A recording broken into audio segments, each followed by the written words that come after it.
John in Rochester, it's your turn. Hi. Hey, Kathy, I'm sympathetic to you. I've been in situations similar to that, but I got to ask you one question though.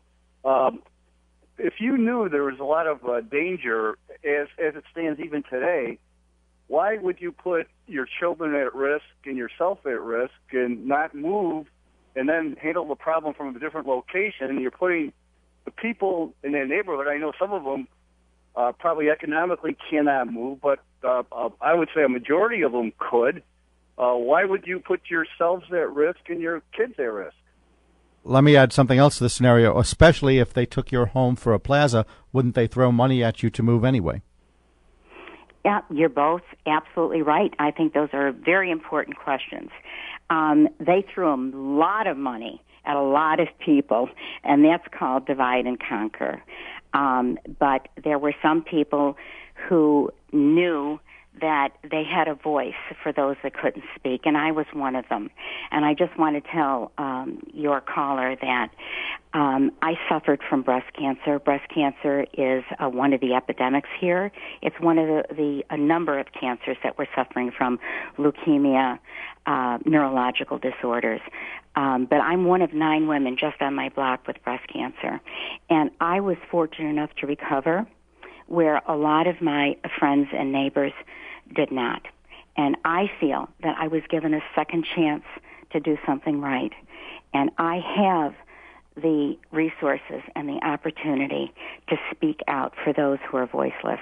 And that has been my choice, not to move. There are 22,000 people.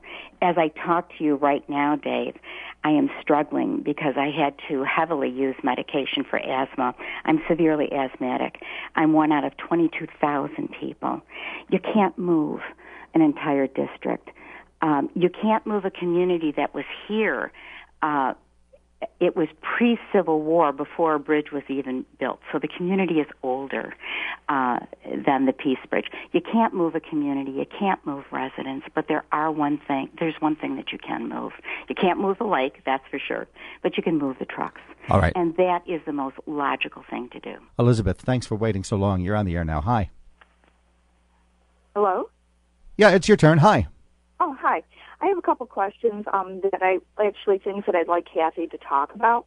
One is I live in the neighborhood, and for the previous caller, I just want him to know that it's not that just so easy to pack up and leave. I'm 4 of 6 generations that have lived in this community. I love my community. I love the city of Buffalo. I love my neighbors.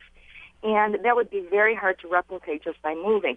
We didn't know that we were being poisoned by the diesel trucks until only the last several years. Okay. That's one comment I want to make. I would like Kathy to speak about how once you increase capacity at the bridge, how that actually causes more traffic to come through. And secondly, just another comment I'd like to make is we wouldn't be having this conversation if we were talking about the Skajaquada. We wouldn't be telling the people on Nottingham just to move because trucks are coming through there. So I think that people need to look at this community as a community that loves Buffalo, wants to stay here, and we shouldn't just try to disperse people because once capacity increases, that's going to go deeper into the community. Then you have to have the next 2 blocks move or the next 6 blocks move. So if Kathy could speak and elaborate on that, I would appreciate that. All right, Kathy, we got a lot of others to squeeze in. Quickly address that. Well, Liz absolutely hit the nail on the head, and she's referring to a 2012 national study that was done, and it says exactly that. And that's what I said in the beginning of the program, Dave, that you can find all of these clever ways to relieve congestion, improve efficiency, but if you build it, they will come, and they will come until they absolutely max out what you built, and the vicious cycle has to repeat itself. Linda in Buffalo, let's bring one more in, Kathy. Let's bring in Linda in Buffalo now. Hi. Oh, hi. Thanks a lot. I did want to speak to the gentleman who was talking about moving, and it's my understanding that while this debate has been going on with the bridge, HUD actually built low-income housing projects just along the 190 just south of the Peace Bridge. So those people who obviously cannot move are inhaling the fumes of 3,000 trucks a day because the 190 is between the lake winds and the projects. Also, I did want to also comment that it's my understanding that something like 90% of those trucks are not serving Western New York. We don't have those manufacturers anymore. Most of the trucks are going somewhere else. We're just hosting their fumes. We're not getting any of their profits. Whereas passenger vehicles, we profit from. So if we get the trucks out of the way, we could get a lot more passenger vehicles in here to buy our Savers tickets, shop at our malls, and do all the other things they like to do over here. I did want to ask Kathy why she thinks the federal agencies and state agencies are ignoring not only those points, but the environmental laws, and sort of insisting that they're not going to consider moving the trucks. All right, Kathy, do you think there's a reason why they're going against what you say? Well, I think that it is the old proverb.